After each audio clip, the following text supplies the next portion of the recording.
Everybody, and welcome back to my channel. Today I'm going to do something slightly different. I want to do a showcase of a game I started playing. It's called Broyalty, and it's along the lines of Hustle Castle and Zero City, Shelter War, that sort of thing. So let's take a look. This is the castle layout, and as you can see, it's a top-down view rather than the side view that we've become accustomed to. And the reason I think it is top-down is that the battlefield is three-dimensional. So in each battle, you get to choose where you place your fighters. If I show you just quickly, so say for example this archer, among each fighting class there's different types of weapons, obviously. And this yellow line you can see here shows that at the beginning of a battle, he shoots a shot directly ahead of him, and he's got an ice bow, so he stuns and freezes the opponents. This guy is a paladin, and his sword has a healing aura. So anybody within that area, when he charges it up, is going to get healed. This guy's got knives, so he teleports behind the opposition. This guy has an axe, so he charges straight ahead and stuns them. And the mage, you can just see its area of attack there. The 3D battlefield is what sets this game apart from the others. I've definitely won battles because of my placement, and I've lost battles because of my placement. Amongst these games, it's definitely a unique feature. I think it's worth a look at the game for that alone, if I'm honest. So we've got the world map.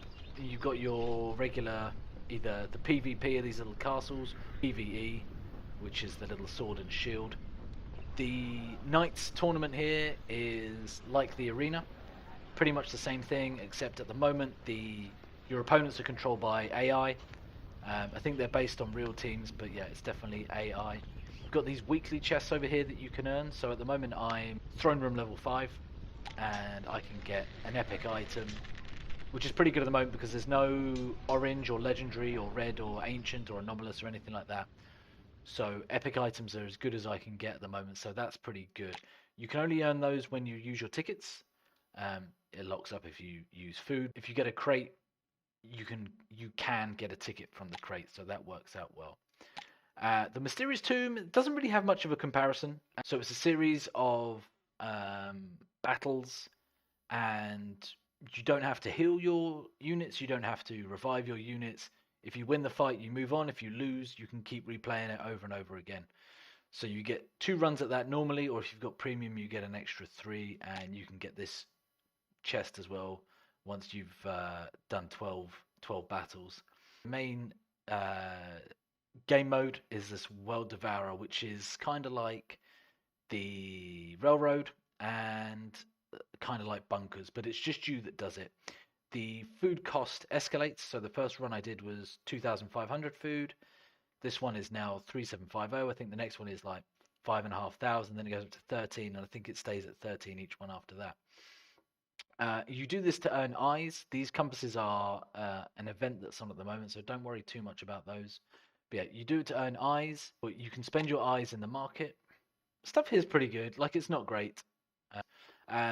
Recently, I've been spending most of my eyes on these chests, and I'll explain about those in just a moment. Again, there's weekly chests here, so I've just got enough for this 2,000. So let's claim that. Okay, so out of this lot, you'll see all these little funky symbols, and again, I'll explain those in a moment. So with your weekly chests, as you're earning your eyeballs, this builds up, and you obviously want to try and get the 30,000 one because it's got 2 epic items in. That's pretty good. I've got one of those so far.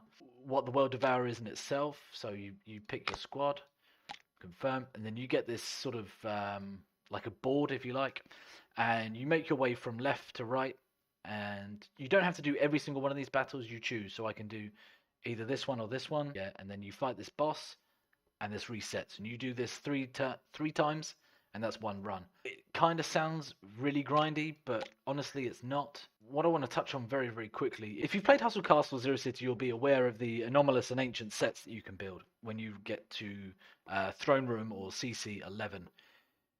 In Broyalty, you can build them much, much earlier on too. So this is my Paladin. There are 9 possible items you can get, and as such, the sets go up by 3, 6, and 9 boosts. The ability that they get is better as it goes on, but they're different. It's not always the same thing.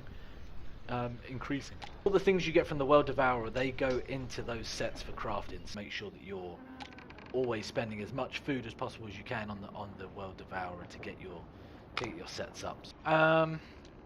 So yeah, those are pretty much the main points of the game, differences of the game, that sort of thing. So I like it. Please leave any comments or questions you have, and I'll do my best to answer them. And thanks very much. Bye bye.